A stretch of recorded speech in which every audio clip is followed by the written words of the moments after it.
আপনার পাশের দেশ, এখান থেকে 2 কিলোমিটার 5 কিলোমিটার পরে ভারত। আপনারা সবাই জানেন যে হিন্দুত্ববাদ একটি স্পষ্ট ভ্রান্ত মতবাদ। এইরকম স্পষ্ট ভ্রান্তির উপরে তারা কতটা উগ্র, কতটা অ্যাগ্রেসিভ, কতটা কট্টর, কল্পনার বাইরে। আমাদের যুবক ছেলেপেলে ফেসবুকে ট্রল করতেছে যে তারা চট্টগ্রাম নিয়ে নেবে। এটা ট্রল করার নয়, তারা সত্যিকারই এতটা উগ্র যে মন থেকে তারা বিশ্বাস করে যে অখণ্ড ভারত প্রতিষ্ঠা করতে হবে। চট্টগ্রাম, রংপুর, গাইবান্ধা, রাজশাহী, খুলনা, বরিশাল, ঢাকা, এগুলো সব তাদের লাগবে, মন থেকে বিশ্বাস করে। ভ্রান্তির উপর থাকার পরও কি পরিমাণ কট্টর হতে পারে। গুজরাতের কসাই 2002 সালে হাজারো মুসলমানের রক্ত যার হাতে রঞ্জিত, তাকে পৃথিবীতে কেউ জঙ্গি সন্ত্রাসী বলে নিষিদ্ধ করতেছে না, সে বহাল তবিয়তে প্রধানমন্ত্রী। আর মুসলমানেরা কোথায় একজনকে গ্রেফতার করেছে, তাই সারা দিন সারা পৃথিবীকে বুঝাতে হচ্ছে আমরা খুব ভালো, আমরা সেকুলার, আমরা সংখ্যালঘুদের নিরাপত্তা দিই, ডট ডট বলতে বলতে মুখের ফেনা তুলে দিচ্ছে, তাও দুনিয়ার কেউ বিশ্বাস করে না। কেননা তারা বেশি সেকুলার, মুসলমানেরা বেশি সেকুলার। তাদের এক গালে যদি আপনি মারেন, তাহলে এরা আর এক গাল পেতে দিয়ে বলবে ভাই এই গালটা তো মেরে নাও। কিন্তু আপনি যান ইসরায়েলে, ইসরায়েল গত 24 ঘন্টায় সিরিয়ার 500টা অস্ত্রাগার, গবেষণাগারে হামলা করেছে। ইসরায়েল কাউকে জিজ্ঞেস করেছে যে আমি হামলা করতেছি সিরিয়াতে, আমাকে অনুমতি দাও? আমেরিকাকে জিজ্ঞেস করে, ড্যাম কেয়ার, পরোয়া করে না। সে কট্টর, তার নিজের দিনের উপর কট্টর, অ্যাগ্রেসিভ, উগ্র। যে 500টা জায়গায় বোমা হামলা করতে পৃথিবীর কোনো দেশকে জিজ্ঞাসা করার প্রয়োজন মনে করে না, হেজিটেশন ফিল করে না, দ্বিধা ফিল করে না। ওই ইহুদি জাতিকে আমি কাছ থেকে দেখে আসছি যে 500টা জায়গায় আক্রমণ করতে দ্বিধা ফিল করে না, ও দাড়ি রাখতে দ্বিধা ফিল করবে? ওরা ওদের দিনের উপর এরকম কট্টর, ড্যাম কেয়ার। ওরা দাড়ি রাখার সময় পরোয়া করে না কে জঙ্গি বলবে, কে সন্ত্রাসী বলবে। কিন্তু আপনি আপনার সমাজ, আপনার আশপাশ, পাড়া প্রতিবেশী দাড়ি রাখতে চান, হাজারবার চিন্তা করবেন আমাকে কি করবে, আমাকে ফাঁসিয়ে দিবে, মামলা দিবে, এই সেই ডট ডট, অনেক কিছু। এটাকে বলা হয় কলোনিয়াল মাইন্ড সেটআপ। ঔপনিবেশিক দাসত্ব এবং গোলামির একটা ধারা আমরা আমাদের রক্তের মধ্যে বহন করতেছি, আমাদের ব্লাডের মধ্যে। আমরা মানসিকভাবে এখনো স্বাধীন হতে পারি। এই জন্য আমাদের অজান্তে যে আমার সামনে ভালো ইংরেজি বলে সে একজন স্মার্ট, যে ইংরেজি জানে না সে স্মার্ট নয়।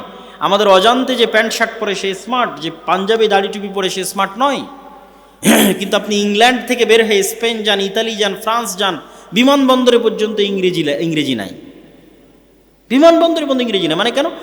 ওরা জাতিগতভাবে আমাদের চেয়ে মানসিকভাবে স্বাধীন। সে পরোয়া করে না কেন আমি ইংরেজি শিখব, তাকে আমার ফরাসি ভাষা শিখতে হবে। এইরকম মানসিকভাবে তারা উগ্র এবং স্বাধীন।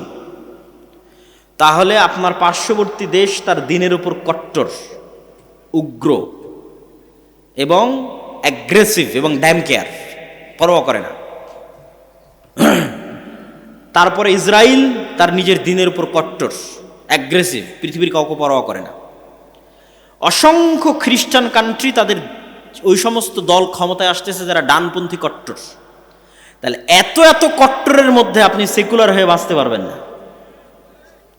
সেকুলারিজম দিয়ে আপনার বাংলাদেশের স্বাধীনতা টিকবে না, বলে দিলাম।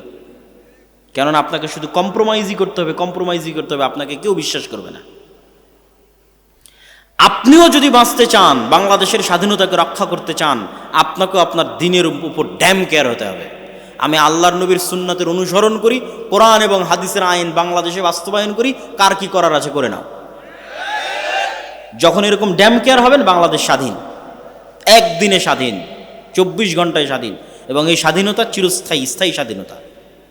আপনাকে তেলাতে হবে না, তেল দিতে হবে না, কম্প্রোমাইজ করতে হবে না, বুঝাতে হবে না, প্রেস ব্রিফিং করতে হবে না, একদিনে স্বাধীন হয়ে যাবে।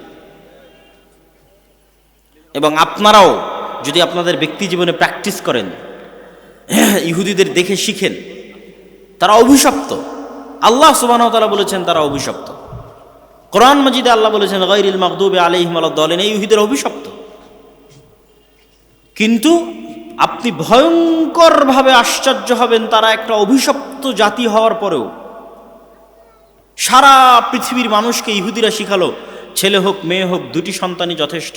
আপনি আমাকে একটা ইহুদি ফ্যামিলি বের করে দিবেন যার একটাই সন্তান অথবা দুটোই সন্তান।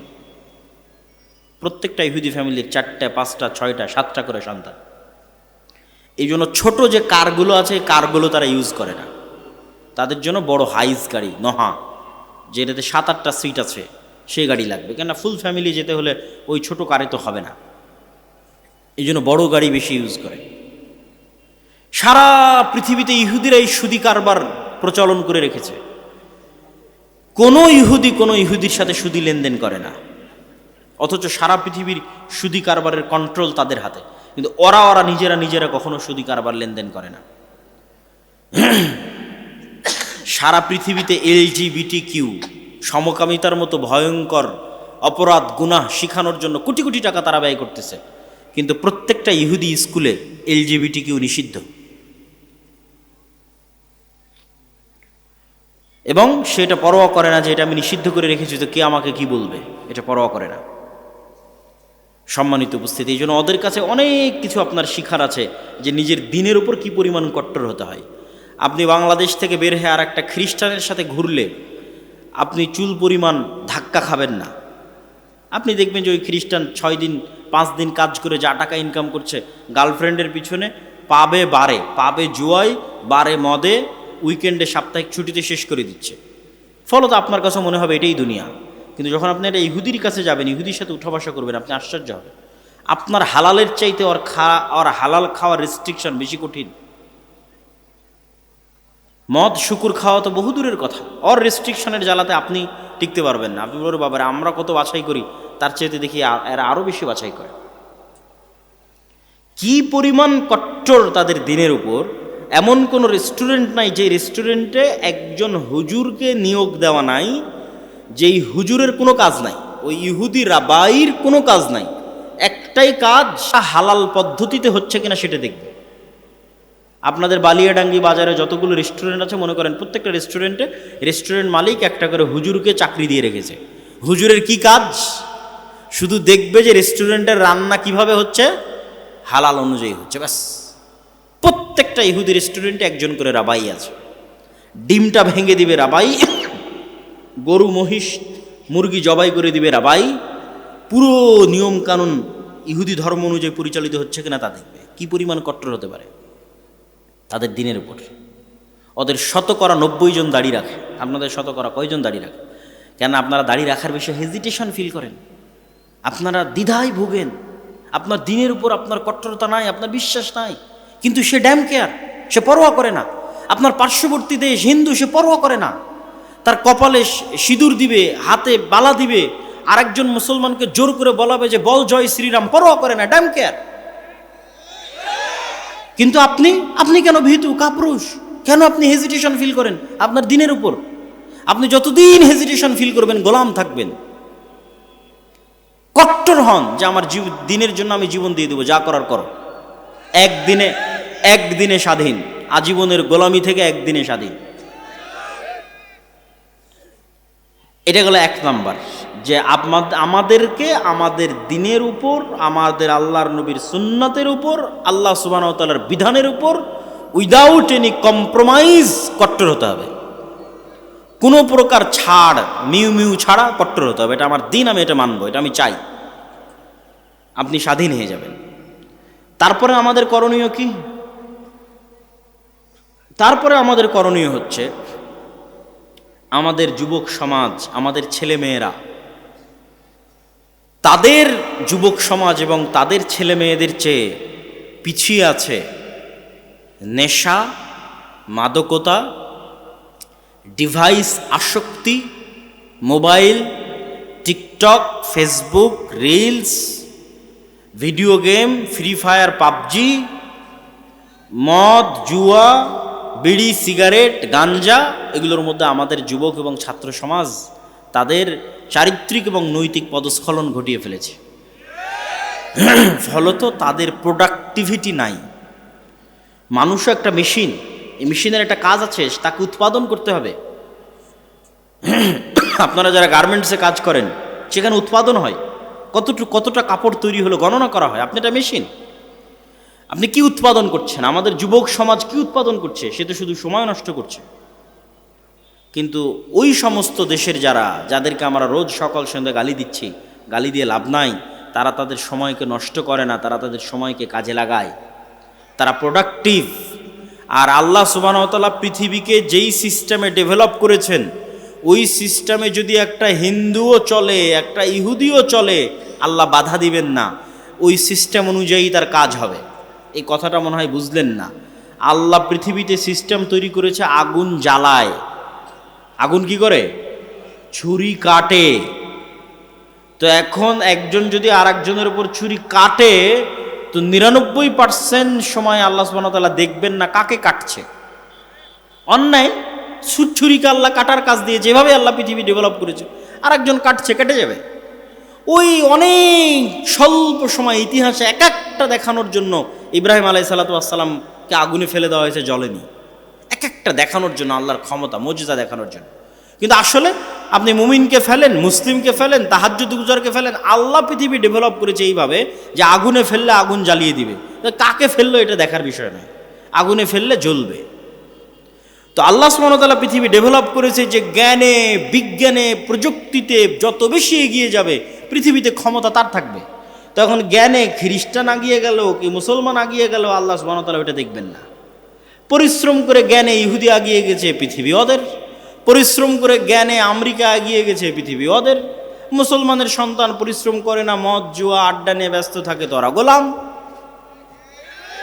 তো আল্লাহর সহযোগিতা, তাহলে বলবেন যে আল্লাহ যে আমাদের ভালোবাসে, সহযোগিতাটা কোথায় আসবে? আসবে যখন আপনি ওই মদ জুয়া নেশা ছেড়ে দিয়ে আপনিও প্রোডাক্টিভ হবেন, আর ডাই হার্ট অন্তর থেকে আপনিও চেষ্টা করতেছেন আমিও সাকসেসফুল হতে চাই, আপনিও জ্ঞান বিজ্ঞান প্রযুক্তির জগতে লড়াই করে যাচ্ছেন, যেই যেই সিস্টেমে আল্লাহ পৃথিবী ডেভেলপ করেছে ওই সিস্টেমে আপনিও দৌড়াচ্ছেন, চেষ্টা করতেছেন অন্তর থেকে, তাহলে একজন ইহুদি অথবা ইসরায়েল অথবা আমেরিকার কাছে শতভাগ সক্ষমতা আছে। শতভাগ সক্ষমতা থাকার পর সে হয়তো 90% চেষ্টা করতেছে। আপনার কাছে 50% সক্ষমতা আছে, আপনিও 90% চেষ্টা করতেছেন। আর 50% সক্ষমতা না থাকলেও আল্লাহ আপনাকে বিজয় করে দিবে। আল্লাহ আপনাকে কি করে দিবে? বিজয় করে দিবে। এই জায়গায় তখন আপনি আল্লাহর দয়া এবং রহমত পাবেন। কিন্তু আপনি যদি চেষ্টা না করেন, তার আগ পর্যন্ত দয়া রহমত পাবেন না, তার আগ পর্যন্ত গোলাম থাকবেন। তাহলে আমাদের যুবক সমাজ এবং ছাত্র সমাজ, ইয়াং জেনারেশন, তাদেরকে অবশ্যই তারা যে অন্ধকার জগতে ফেঁসে আছে, তারা যে জ্ঞানের পিছনে ইনভেস্ট করে না। আমি ইংল্যান্ডে 1 বছর ছিলাম, পার্কে যাই, বিশ্ববিদ্যালয়ে যাই, ট্রেনে উঠি, বিমানে উঠি, বাসে উঠি, কাউকে না কাউকে দেখি বই হাতে নিয়ে পড়তেছে। ওদের দেখে আমি নিজেকে লজ্জিত বোধ করতাম যে সে মুমিন নয়, কিন্তু সে পড়তেছে, সে বেপরদা অবস্থায় আছে, কাফেরা, সে পড়তেছে। তাহলে আমি একজন মুমিন হয়ে আমি পড়তেছি না? তখন ওদের দেখা দেখে আমিও যাত্রাপথে পড়া শুরু করেছিলাম যে, এবং অনেক বই আমি তখনও ইংল্যান্ডে থাকা অবস্থায় সফরের মধ্যে পড়ে শেষ করেছি। কিন্তু বাংলাদেশে আসার পর এখন পর্যন্ত আর কোথাও দেখলাম না যে একটা মানুষ কোথাও বই হাতে নিয়ে পড়তেছে। তখন আমার মধ্যে থেকে ওই স্বভাবটা হারিয়ে গেছে। তাহলে আমাদের মধ্যে পড়ার এবং জ্ঞান অর্জনের আগ্রহ নাই।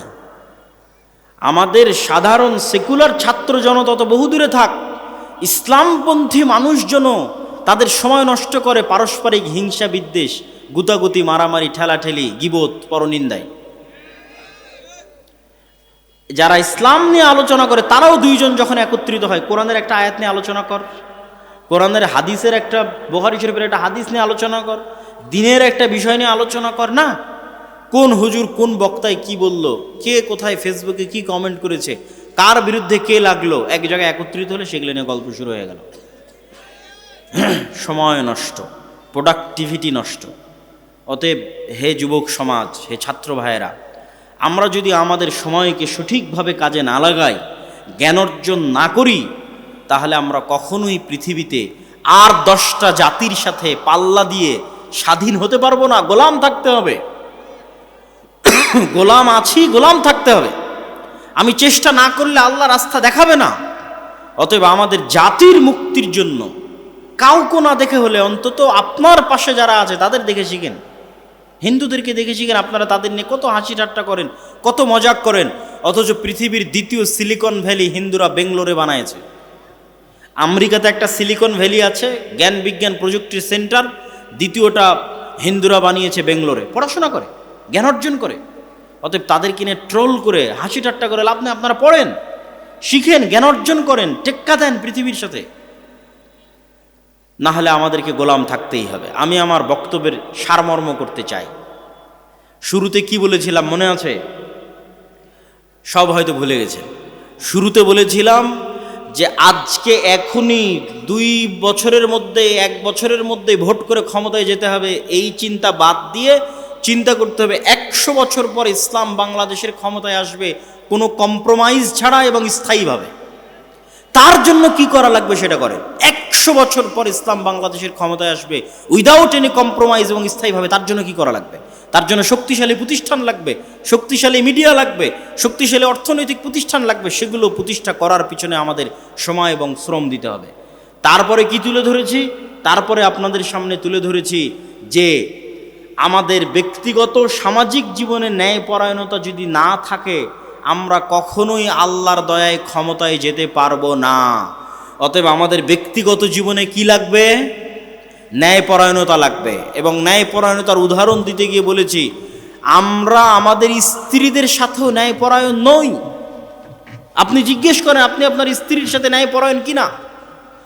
আপনার বউকে জিজ্ঞেস করেন সে তার শাশুড়ির সাথে ন্যায়পরায়ণ কিনা।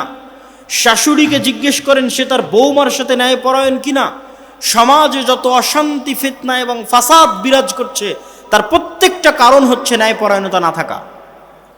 ইসলামী দলে দলে মারামারি, মাদ্রাসায় মাদ্রাসায় মারামারি, হুজুরে হুজুরে মারামারি, এগুলো একটাও ফতোয়ার কারণ নয়, ডাঙা মিথ্যা কথা। কোনো ফতোয়ার সমস্যা নাই, ন্যায়পরায়ণতা নাই। হয় দলের আমির জালেম, না হয় মামুর জালেম। হয় দলের আমির মাজলুম, না হয় মামুর মাজলুম। হয় দলের আমির মিথ্যুক, না হয় মামুর মিথ্যুক। হয় মসজিদের সভাপতি জালেম, না হয় মসজিদের ইমাম সাহেব জালেম। হয় মসজিদের সভাপতি মাজলুম, না হয় ইমাম সাহেব মাজলুম। যত জায়গায় সমস্যা আছে প্রত্যেকটা জায়গায় ন্যায়পরায়ণতার অভাব আছে। এই জন্য মুসলমানদের প্র্যাকটিস করতে হবে নিজেদের ব্যক্তি, সমাজ এবং পারিবারিক জীবনে ন্যায়পরায়ণতা প্রতিষ্ঠা করার। 3 নাম্বার কি বলেছি? আমাদেরকে আমাদের দিনের উপর কট্টর হতে হবে এবং কলোনিয়াল মাইন্ড সেট আপ, 190 বছর ব্রিটিশদের যে গোলামি করেছি, ওই গোলামি করতে গিয়ে আমাদের রক্তের মধ্যে ঢুকে গেছে যে যার দাড়ি চাছা সে স্মার্ট, আর যার মুখে দাড়ি আছে সে আনস্মার্ট। এই কলোনিয়াল মাইন্ড সেট আপের মুখে লাথি মারতে হবে, স্বাধীন হতে হবে। যেটা আল্লাহর নবী সেটা স্মার্ট, যেটা আল্লাহর নবীর নয় সেটা স্মার্ট নয়। এটা যেদিন শক্তভাবে বিশ্বাস করে নেবেন উইথ কনফিডেন্ট এবং উইদাউট এনি কম্প্রোমাইজ, শক্ত আত্মবিশ্বাসের সাথে, সেদিন আপনি স্বাধীন হয়ে গেছেন। সেদিন পৃথিবীর কোনো শক্তি পৃথিবীতে আপনাকে দমিয়ে রাখতে পারবে না। 4 নাম্বার কি বলেছি? 4 নাম্বার বলেছি আমাদের ছাত্র তরুণ জনতা, তারা যে নেশার মধ্যে, অবৈধ সম্পর্কের মধ্যে, এবং আমাদের মা এবং বোনেরা এবং আমাদের ভাইয়েরা, তাদের মধ্যে দিয়াসাহ মানে শুকুরের চর্বি। শুকুর অপবিত্রতা, অপরিচ্ছন্নতা, নোংরামি পছন্দ করে। শুকুর তার নিজের বিষ্ঠা, নিজের মল চেটে খায়, লজ্জা নাই। এই শুকুরের চর্বিকে বলা হয় দিয়াসাহ। রাসূল সাল্লাল্লাহু আলাইহি ওয়াসাল্লাম বলেছেন, লা ইয়াদখুলুল জান্নাতা দায়ুস, দায়ুস জান্নাতে যাবে না, শুকুর জান্নাতে যাবে না, শুকুরের চর্বি জান্নাতে যাবে না। তো শুকুরের চর্বির সাথে জান্নাতে যাওয়ার কি সম্পর্ক? মানে ওই মানুষ জান্নাতে যাবে না যার রক্ত, যার চর্বি শুকুরের রক্ত শুকুরের চর্বির মতো হয়ে গেছে। কার রক্ত কার চর্বি শুকুরের রক্ত শুকুরের চর্বির মতো হয়ে গেছে? যার পরিবারের মধ্যে বেহায়াই আছে, নির্লজ্জতা আছে, কিন্তু তার অন্তরে কষ্টবোধ নাই, তার অন্তরে দুঃখবোধ নাই, লজ্জাবোধ নাই, সে দায়ুস, সে জান্নাতে যাবে না। আপনি দায়ুস হলে সমস্যা কি? আমি যদি দায়ুস হই তাহলে সবচেয়ে বড় সমস্যা হচ্ছে বাবা দায়ুস বা ভাই দায়ুস, তার মেয়ে অথবা তার বোন বেপরদা অবস্থায় চলাফেরা করে, অথবা তার স্বামী দায়ুস, স্ত্রী বেপরদা অবস্থায় চলাফেরা করে, তার অন্তরে কোনো ব্যথা নাই, মানে তার রক্ত শুকুরের রক্ত হয়ে গেছে। এই মানুষ আর ওই বেপরদা যে স্ত্রী, এই দুইজনের ঘরে কখনোই সাহসী পুরুষের জন্ম হবে না। খালিদ বিন ওয়ালিদ, উমর ইবনুল খাত্তাব, সুলতান মোহাম্মদ ফাতেহের মতো বীর সেনানীর জন্ম হবে না। কি জন্ম হবে? দায়ুস বাবার ঘরে এবং দায়ুস মায়ের ঘরে মেয়েলি পুরুষ সন্তানের জন্ম হবে। বুঝেননি মনে হয়? হিজড়া পুরুষ সন্তানের জন্ম হবে, যার মধ্যে পৌরুষত্ব নাই।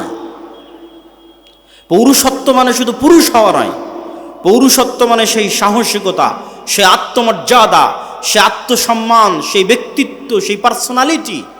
ওই রকম সন্তান জন্ম হবে না যে পৃথিবীকে নেতৃত্ব দিবে। এই জন্য পাশ্চাত্যরা চায় যেন আপনাদের মাদের গর্ভ থেকে নেতা জন্ম না হয়, বরং কি জন্ম হয়? ওই রকম LGBTQ সমকামী মেয়েলি সন্তানের জন্ম হয়। এটা হবে যদি আপনি দায়ুস হন এবং আপনার স্ত্রী দায়ুস হয়। আপনার মধ্যে পৌরুষত্ব নাই, মানে সাহসিকতা নাই, ব্যক্তিত্ব নাই, পার্সোনালিটি নাই। আর এই ব্যক্তিত্ব পার্সোনালিটিকে অসংখ্য জিনিস ধ্বংস করে, শুধু বেপর্দা ধ্বংস করে না, আর অনেক কিছু ধ্বংস করে। বেপর্দা যেমন আমাদের ইনার অভ্যন্তরীণ পার্সোনালিটি ব্যক্তিত্বকে ধ্বংস করে, ঠিক তেমনি লোন, ধার, কর্জ পার্সোনালিটিকে ধ্বংস করে। ইসলামে অর্থনৈতিক মূল্যবোধের 1 নাম্বার পয়েন্ট হচ্ছে আল কানাআহ, অল্পে সন্তুষ্ট থাকা। আমি সুদ ভিত্তিক লোনের কথা বলতেছি না, গোটা হাদিস শাস্ত্র এবং গোটা কোরআন শাস্ত্র খুঁজে আপনি আমাকে দেখাবেন যে আপনার বাড়ি মাটির আছে, মাটির থেকে টিনের করার জন্য আপনি কর্জে হাসানা নিবেন, এর দলিল কোরআন এবং হাদিসে আছে। সুদ ভিত্তিক লোনের কথা বলছি না, কর্জে হাসানা। আপনার বাড়ি টিনের আছে, আপনি সেটা পাকা করবেন, তার জন্য সুদে লোন না নিয়ে কর্জে হাসানা, সুদমুক্ত লোন নেবেন, এর দলিল কোরআন এবং হাদিসে আছে। আপনার বাড়িতে এসি নাই, এসি কিনবেন, ফ্রিজ নাই, ফ্রিজ কিনবেন, মোটর সাইকেল নাই, মোটর সাইকেল কিনবেন, তার জন্য সুদ ভিত্তিক লোন বহু পরের কথা। আপনি কর্জে হাসানা, সুদ ছাড়াই ভাই বোন আত্মীয় স্বজনের কাছে লোন নেবেন, এর কোনো দলিল আপনি কোরআন এবং হাদিস থেকে আমাকে দেখাতে পারবেন না। তাহলে কর্জে হাসানা কখন নেবেন? সুদ ভিত্তিক লোন বহু পরের কথা। কর্জে হাসানা কখন নেবেন? যখন মরে যাচ্ছেন, অপারেশন থিয়েটারে আছেন, টাকা নাই, অপারেশন না হলে, টাকা না ব্যবস্থা করতে পারলে ছেলে মারা যাবে, তখন কর্জে হাসানা চাইতে পারবেন। আমি যদি বুঝাতে না পারি তাহলে এটা আমার ব্যর্থতা। কেন? আপনি সুদ ভিত্তিক লোন বহু পরে, আপনি আরেকজনের কাছে আজ চাইতে গেলেন, ভাই আমাকে 5,000 টাকা ধার দাও, আমি হচ্ছি মাটির বাড়ি ভেঙে টিনের বাড়ি করতেছি, 5,000 টাকা আপনাকে ধার দিল, পরের দিন আপনি সেই টাকা পরিশোধ করতে পারলেন না, আপনার অন্তরে খারাপ লাগতেছে, পরিশোধ করতে পারতেছেন না। তারপরের দিন মিথ্যার আশ্রয় নেবেন, নেবেন না? নেবেন না? মিথ্যার আশ্রয় নেবেন না? নেবেন না? মিথ্যার আশ্রয় নেবেন। যেই দিন থেকে মিথ্যা বলা শুরু করলেন, ওই দিন থেকে আপনার ব্যক্তিত্ব নষ্ট হয়ে গেল, আপনার পৌরুষত্ব নষ্ট হয়ে গেল, আপনার আত্মমর্যাদা, আত্মসম্মান নষ্ট হয়ে গেল।